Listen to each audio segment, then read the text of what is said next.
Full disclosure, the voice you are listening to now is artificially generated, brought to you by satisphonic.com. See the link in the description for more details. Which profession has the most fucked up people in it? As a keeps worker, the investigation supervisors were all having affairs, and one strangled the new hire in the office. Our judge got a Dewey, even was sleeping with the office manager. Hi, I'm a rep from Netflix. Could you tell me that story again? Maybe over the course of 3, 5 seasons? One season that ends on a cliffhanger, and then cancelled after 1 season, even though it was loved and pretty good. Jesus, your corpse office is a lot more interesting than mine, but I'm in a very small county, and we only have about a dozen staff total. There is a lot of drama in our legal department, however. I was a busboy at 16 years old. The very first staff meeting I attended, management started off by telling us no more doing coke in the parking lot. Our guests are not fucking blind. Oh, guests are not fucking blind. I was literally a church-going altar boy and was scared to work there, but everyone was a high-energy character and kinda looked out for me. There was a bunch of slamming, yelling, cursing, and fighting, but nobody was malicious. After college, I worked in finance, a boiler room sales office, and those guys were a bunch of entitled, greedy, racist, elitist, narcissistic, violent douchebags. The first week, I was killing it and thought I could put up with a toxic environment because the money was great. I quit by the end of the week. When I was a cook, I walked in on my boss doing coke off his desk. He offered me a bump. At another place, the expo once screamed, "Who dick do I have to suck to get a food runner?" We had to suck to get a food runner. We had an employee bathroom that the servers used to change into work clothes. One of the waitresses was late and the bathroom occupied, so she just said, "Fuck it. I've slept with most of you anyway," and changed in front of 6 cooks who were having our last cigarette before our shift started. I think I slept with her a week or 2 later. On Christmas Day, we were open and nobody wanted to get there. The supervisor was the lowest person in the totem pole and rolled a joint in the bar before we opened, held it up over her head and said everyone has to take a hit off this before we open. Spent most of that day with a cocktail on my station because the bartender was handing out free drinks to all the staff. Despite the crappy pay and lack of benefits, I miss cooking, but that's a young man's game that I can't play anymore. Everyone was a high-energy character, I bet they were. The secret is in the sauce. I'm sorry, but that bit about guests not being blind genuinely made me laugh out loud. People that work in car dealerships. 4, 5 years ago, my wife and I drove 2 hours to a dealership because she finally found the exact car she had been looking for online, and it was at this dealership. We called right before we left the house to make sure the car was still at the dealership, since we had to drive 2 hours to go look at it. We obviously wanted to make sure it was there before we made the trip. You already know what comes next. When we got there, the first guy we spoke to told us that the car had just now been sold, but he had some brand new models he'd love to show us. I basically went off on him and told him I'd never do business with them after that. It was a slimy way to get us in the door. It's hard telling how long that car had been sold. They just assumed we would buy something since we made the trip. Quite the opposite, actually. Car dealership receptionist here. This happens a lot. People call beforehand asking for a specific car they saw online, and the salesman will say yes, but in reality they don't actually know because they're too lazy to check while they're on the phone with you. I've seen a few times where a salesman comes up to me and says I'm waiting on some customers to show up. They were looking for XXX type car, and I'll ask if we have it just to conversate, and he'll say, hell no, we sold that weeks ago, but I can get them a brand new 2023 X. And then customer shows up, no car, cusses out salesman. Salesman comes back in talking shit about the customer, oftentimes calling them asshole, idiot, or pussy for not buying a random vehicle they didn't ask for. Sounds like something straight out of a sitcom. The car business is full of degenerates. I was in college and interviewed to sell cars. The interviewer said, you might feel bad the first time you get some old people on a fixed income and sell them a car you know they can't afford, but once you get that commission check, you'll forget all about it. I got up and walked out. This is exactly how I felt during my time working for Ake in sales. I maintained my principles while there, but I took constant flake from management for not upselling enough. Listen, someone comes in for a phone, I'll sell them that phone. Maybe a case and earbuds to accessorize. Past that, unless they actually seem to need something, I'm not slinging random bullshit to pad your store sales metrics. I left after a year or so. The slimy nature of those places disgusts me now. Edit. Did not expect that much of a reaction. I'm pretty sure this is my first Reddit award. I walked out of a Verizon store because of someone trying to upsell me like that. I'd already done a lot of research, knew which one I wanted. When I told the salesperson, he immediately said, "Oh, forget model. There's this awesome new one, that blah blah, etc." When I balked, he changed the subject and started trying to upgrade my data plan. I swear he was trying to make me confused, so I'd do what he wanted. I damn near said I'm not Clark Griswold, but thought he might not get the reference. I'd look insane. Instead, I just left. Yay, it's always sketchy. I bought a used SUV a few years ago and paid cash. We had looked it up before, and as long as it drove nice and looked good, we already were planning on buying it.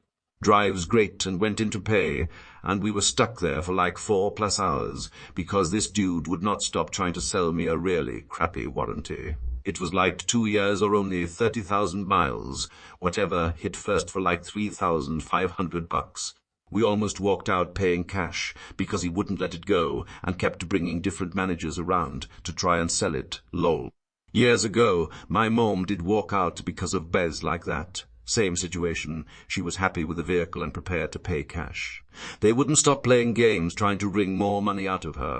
Then after we left, they had the audacity to call her and promise to honor the original agreement. She told them never to call her again and hung up.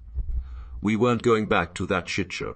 Paying cash isn't actually a plus for these salespeople. They want that extra money from financing it.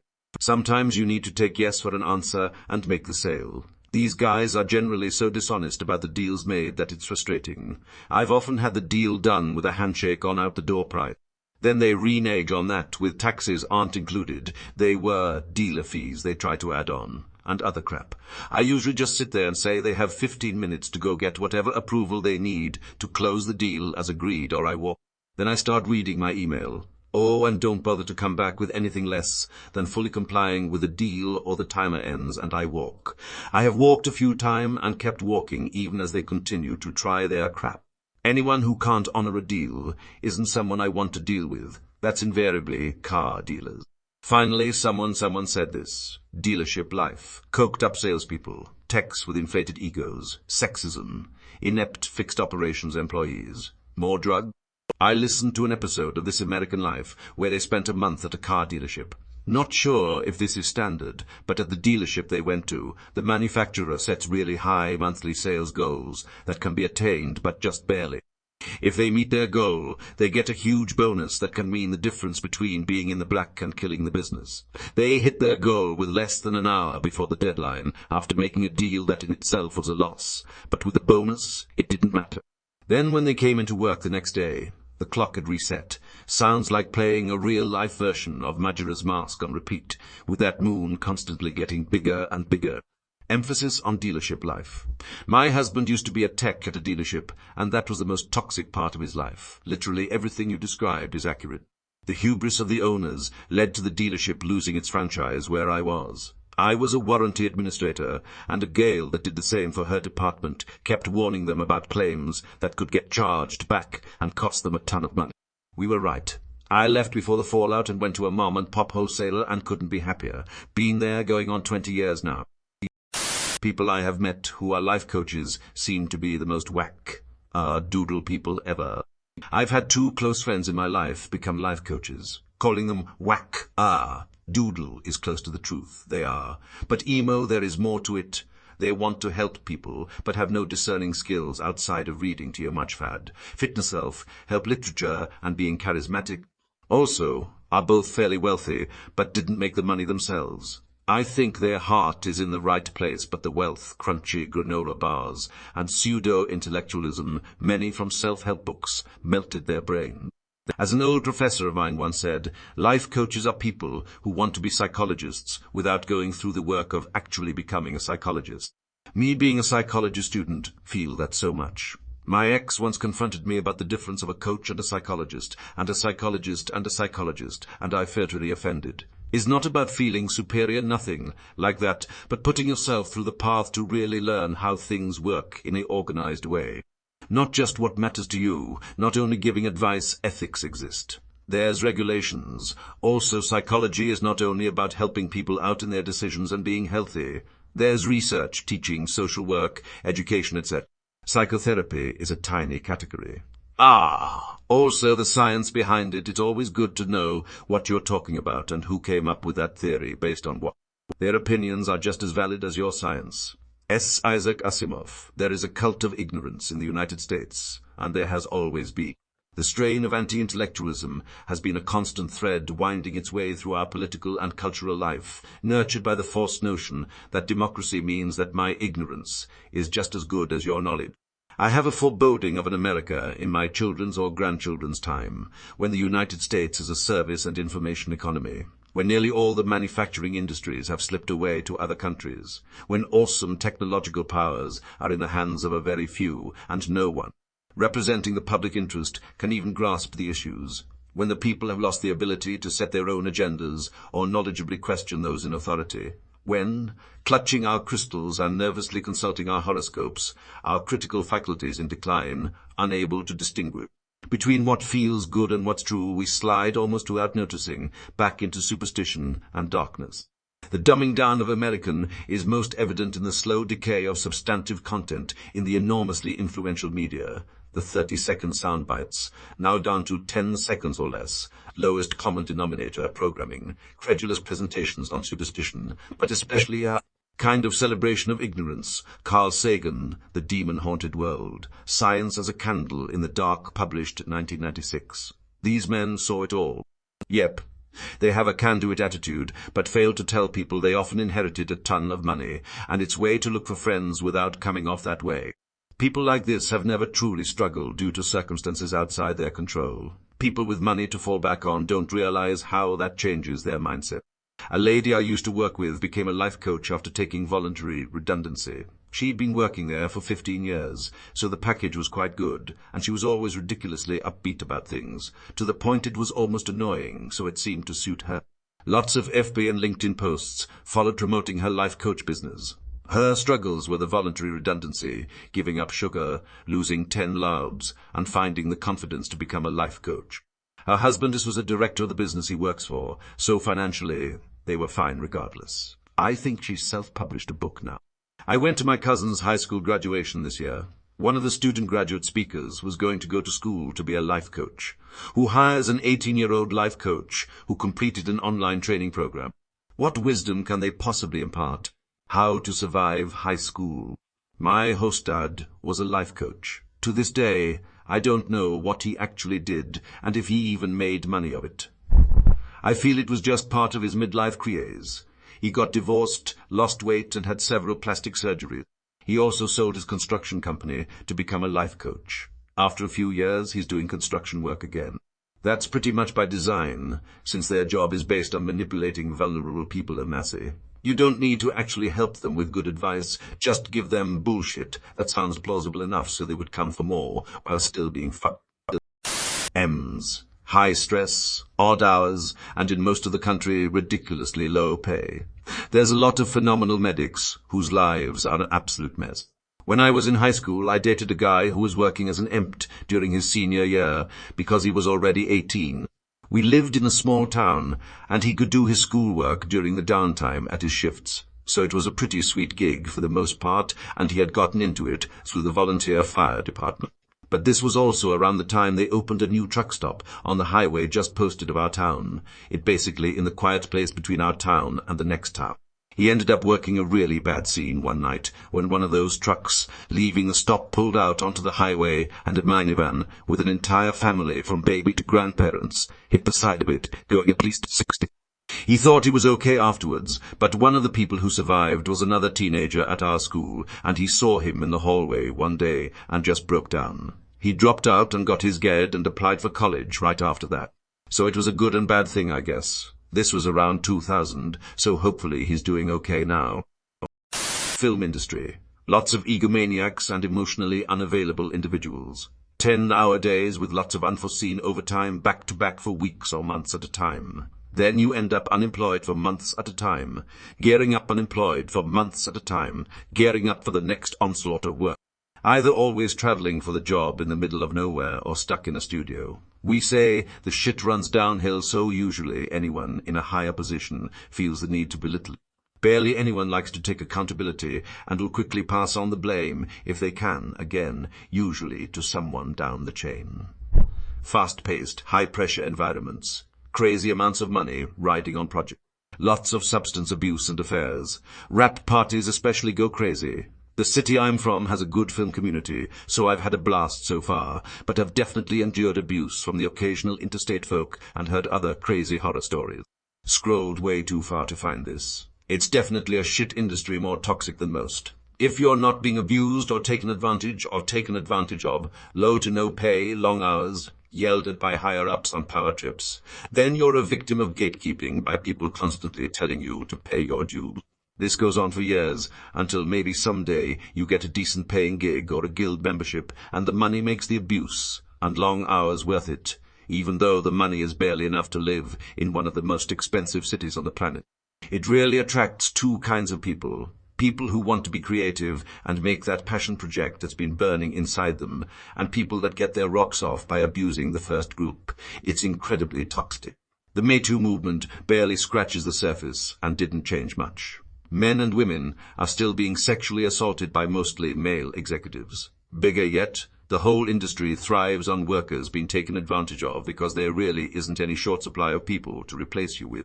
The strikes are kinda addressing some of that, but once they're over, things will go back to the toxic normal that is Hollywood. I'm glad I failed out of this industry and got myself a stable job in logistics. Prison guards. Used to play video games with a guy from Texas that was a guard at some prison. He divorced his wife, who I had also become friends with, so that he could profess his love for me. I turned him down, and he told me if I ever went to Texas and he found out, he'd make sure I wouldn't leave the state. Wow. Couldn't handle rejection, so he resorted to a death threat. What a real piece of work. Don't be so quick to judge. It could have also been a kidnapping sex slave threat, or accusing her of some crime and having her arrested and put on probation in the state of Texas. With him being a prison guard, it's likely that he has buddies that are cops in the area. Yay, true. I personally would just elected death at that point. That's disgusting and villainous as fuck. My ex was a co at one point, and he quit because he couldn't stand how horrid the others were to the prisoners. He made the point that if you treat them all like animals, how do you expect to rehabilitate prisoners?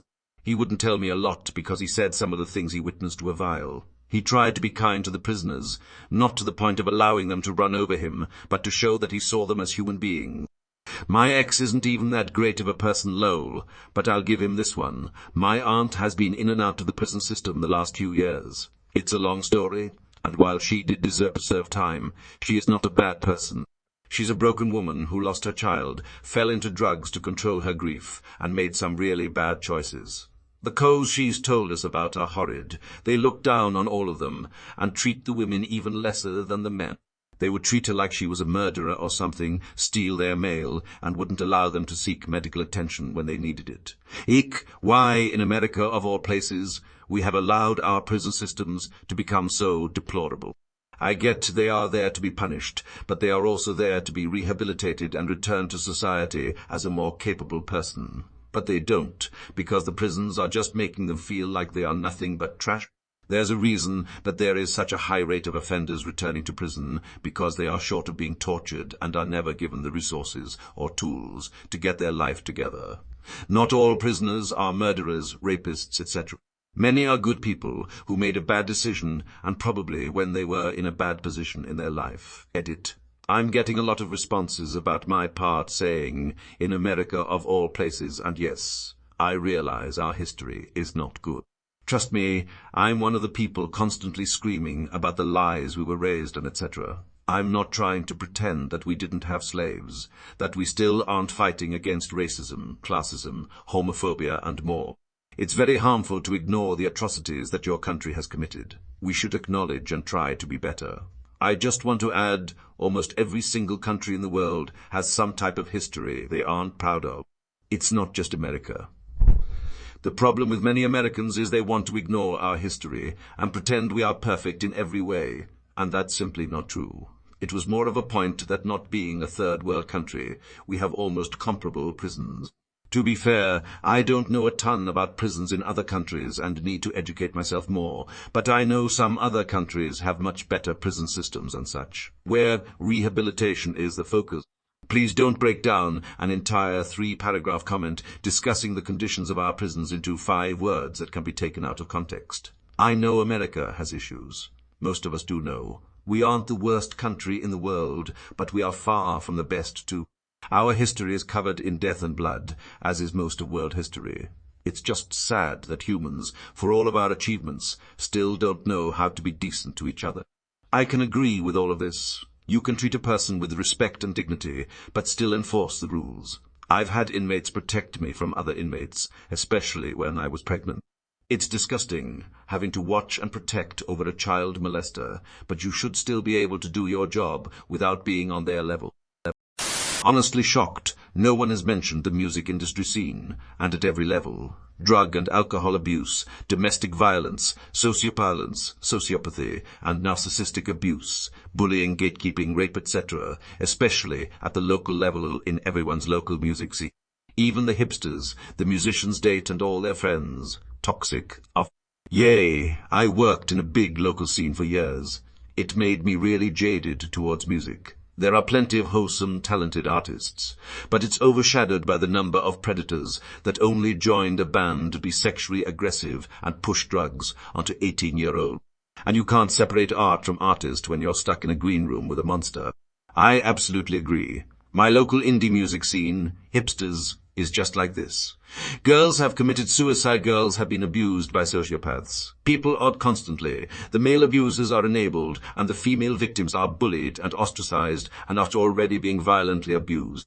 When you try to stand up to it, they have this like gatekeeping hipster mob mentality. They are predatory and toxic. This is the Knoxville 10 music scene, but this is honestly the reason why I sort of gave up on my dreams to be a professional musician. Too many shitty people and ass kissers. I have way too much respect for myself to put up with any of it. Club scene also, all of this. Love that everyone is just naming every job ever. Yeah, in this thread, people in the restaurant industry seem to develop substance abuses very frequently. I don't think the industry attracts those people, but rather the stress of the job combined with the availability of alcohol and other drugs create the perfect storm. What's sad to me is that working in the restaurant industry is usually one of the first jobs kids often have. I just remember in the 90s being made of at 16 by my co-workers that I didn't want to smoke pot or that I told them I had no interest in other drugs. My first was dishwashing at 13.4 and a minimum wage. It was a semi-legal training wage for 3 months, and suddenly you didn't get scheduled for shifts after that. Wild and bizarre experience. All the cooks were wired on something, except for Sale, who was on oxygen from impossible. Though it occurs to me now that maybe cooking next to an open flame with an oxygen tank could have killed a bunch of us. I overheard my head chief conducting an interview once, and his question wasn't, "Do you do drugs?" It was, "So, what drugs do you do?" I think it's pretty telling about the industry as a whole. To a degree, the industry does attract those types of people, in my experience. Restaurants are meritocracies, more than most other workplaces, and if someone can get the plates out on time, they'll be hired, whether or not they went to chef school. The good side of that is that people who don't have the privilege of money or connections can work their way up, in that classic American dream kind of way. The bad side is that it attracts a lot of drunks and wild people. I worked as a bartender, straight out of rehab, while recovering from my past junky ways. Poured drinks for a couple years, without ever tasting any concoction to see if it was drinkable. If someone can get the plates out on time, they'll be hired. The bad side is that it attracts a lot of drunks and wild people. If you enjoy a whole day shift, if you can get your plates out swift, if you attempt to cope with stress with drink and drugs and nothing less, if you can gladly ply your craft while underpaid and understaffed, if you can man a kitchen twice as hot as hell and half as nice, if you can do the work of 4 from dawn till dusk, or maybe more, while sacrificing all for speed, then, baby, you're the one we need. Politicians, definitely. They probably got the most screwed up things going on behind the scenes. He's a liar on a mission, a pernicious little shit, but we call him politician 'cause the name's a better fit. Healthcare. Some of the best providers I have ever met have very interesting life stories or fucked up pasts. High-stress job. Check frequent verbal abuse. Check occasional physical abuse. Check long shifts frequently with little to no breaks. Check if you don't come into this field fucked up. You may leave a little fucked up. You may leave a little fucked up. Let's not even talk about COVID, where people were dying constantly, and families accused of us murdering their loved ones. My aunt was deployed to a COVID floor during the pandemic. She's an ARN and works in an outpatient clinic under normal circumstances. She said one very hard thing was when families would deny treatment because they were convinced the medical staff didn't know what they were doing or were actively trying to harm their loved one. Many were insistent that they wanted someone treated with ivermectin. She said all I could do is sit there and watch this person needlessly suffer and die. It's not like they were in a coma the whole time. They were suffering horribly. She told me November 2020, January 2021 was the worst surge at her hospital, and it was like the tide turned during that time from parades and love for healthcare workers to open hostility. They had people phoning in bomb and death threats, and several crazies came on site with weapons, including a guy who stripped naked and was walking around the building with a knife. 2020 brought out a level of crazy I'd never seen before. So true. I'm an RN and started in EMS 22 years ago. Trauma bonding is real and toxic. I noticed that too. Everyone just hooks up with everyone. I even saw 2 EMTs banging in the back of an ambulance. I'm in medical, and I'd like to nominate my field for having plenty of fucked up people in it. Most of us are jaded and have pretty dark humor. Not to mention the bullying and unhealthy competition. I've heard nursing can be like that. Ego and hierarchy is prevalent and also a really bad trait which endangers patients. I worked with a pre-med student who went on a rant about how dare she think she can teach me anything. About some female professor. To say he was unpopular would be a bit of an understatement. With a pre-med student doesn't represent anyone in the medical profession. Any Dumas can call themselves pre-med. In fact, like 95% of pre-meds never wind up going to medical school or even apply. Until they actually get into medical school and become a doctor, they're just a rando person.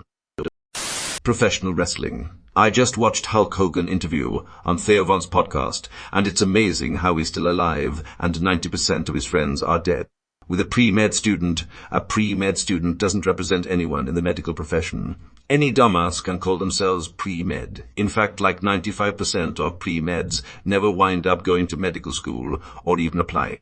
Until they actually get into medical school and become a doctor, they're just a rando person.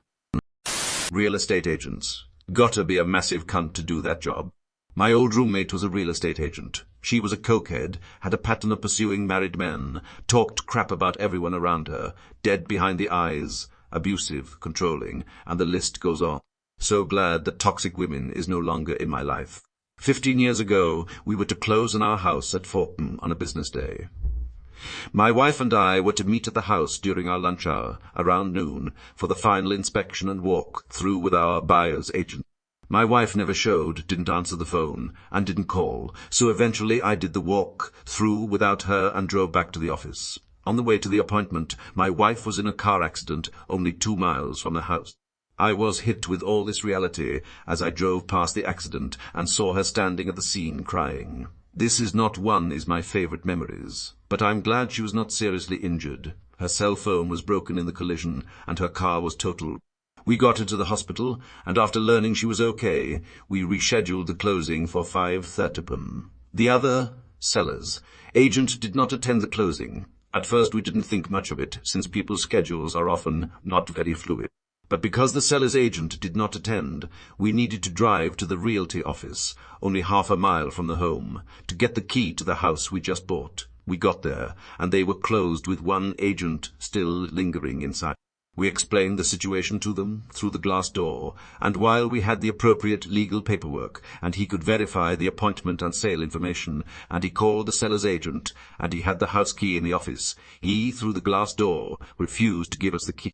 It would have to wait until tomorrow, the next business day. He's asshole too. We drove to the house and sat on the front porch with our 3 children, ages 5, 7, and 14, and my wife cried. We had built up this new start in a new home idea with our children, like I think many families do, and we couldn't enjoy it the way we planned. So we stayed at a hotel that night and got the key in the morning. We learned from our buyer's agent that night that because the timing of the closing appointment was pushed past 5 p.m. and the other seller's agent would not have been able to deposit her commission check on that day's business, she had, 1, decided to not attend the closing appointment, and 2, instructed the remaining agent at the realty office to not relinquish the house key until her check cleared. This makes her asshole Orona. Academia. Think of all the smart, dysfunctional weirdos from your high school. Now picture them 40, 80 years old, refuse to retire, and they can't be fired thanks to tenure. It's a nightmare. When I got my PhD, I took a job in industry. All the professors told me I was selling out and turning my back on science. Fuck that. I've spent the last 4 years watching you. I've spent the last 4 years watching you abuse each other. I want out of this society. It's not like there's a plethora of positions open at universities anyway. I am surprised I had to come this far to find this answer. Universities are fucked up places. Came here to say the same. Cloistered environments where they seem sealed off from the rest of the world too and lose a bit of perspective. Police seem to me to be stress cases and walking relationship disasters. The sad thing is, my father was an officer for 33 years and did so much for our community. It's hard to explain. He left in 2019 saying that things have changed and he didn't want to support them anymore. When my father, who is the best man I know, needed to step away, I knew things were irreparable. I left after just under 5 years when I realized that the most stressful thing about the job was the leadership supervisors. When you feel more safe on the street than in the headquarters, it's pretty bad. Tattooing. Lots of children. Corporate mid-level managers, they are either sadistic or fucking cowards. Yeah, there's a lot of talk about chaos, but middle management consists largely of Satan's minions. Funeral services. If you aren't a psychopath who is looking to fleece bereaved families, you become a burnt-out shell of a human in no time flat. We are an industry that requires little to no formal education, depending on your location, and can be the most soul-draining industry to work in. Long hours, shitty work conditions, trauma, verbal and physical abuse from the public, mediocre pay, and the haunting imagery that comes from dealing with the dead. This industry has no mental health support and actively treats you like shit if you even mention the fact that you may require therapy. Everyone hates morticians, but nobody hates us more than we hate ourselves sometimes. Cops. I was one. Cops, hands down.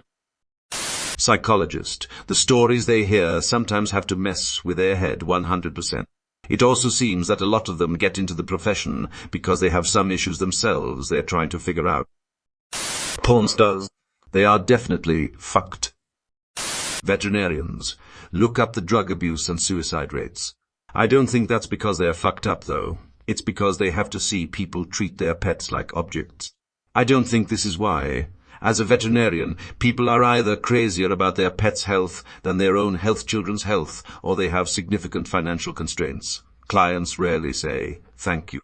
We are not insulated like human doctors are. You call your vet and want to speak directly to them, not the nurse or support staff, and expect communication within 24 hours.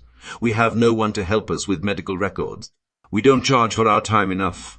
People show up consistently 15, 20 minutes late for their appointments and still expect to be seen, and they make a loud fuss when we try to set reasonable boundaries. We see too many appointments and are underpaid for it. I feel like all I ever hear is people complaining. The vast majority of conversations I have with people is endless bargaining and playing the what-if game because no one has pet insurance. They want answers, but they don't want to pay to do diagnostics. Plus, our support staff isn't thoroughly trained like nurses are in human medicine. On top of all of this, there's the severe compassion fatigue. The job is incredibly stressful, and most people have an incredibly high debt-to-income ratio. I'm a specialist, and so I generally make more money than most general practitioners, but it still isn't enough to justify the job. A good portion of my friends have $300,000 in student loans and will never be debt-free. The hours are wildly inflexible and long. I work 4 days a week, and even after my residency, my days are still 12, 14 hours long, and I go into my weekends behind. I feel like I have no personal life during my work week, thus the incredibly high suicide rate and substance abuse rates. Religious leaders. Lawyers. They all seem snaky and looking for ways to stab you in the back and sack as many people as possible. Some sort of power trip, I think. Edit. Well, after over 500 upvotes and the few bad stories, I stand by my statement, look. I've come across some that seem to take pleasure. I'm making life difficult, and firing people seems to be more common than I thought, with everyone having similar experiences. I understand that sometimes they follow orders, but I still think they're smiling assassins. Edit 2. I know that are there to look after the company. I know they're not my best friend. I know they're not there to take care of me. I understand that there will be some employees that are expecting to be babied. I'm not that stupid to think otherwise. They just seem to take pleasure in making people miserable. Reddit mods, the fuckers act like they get paid.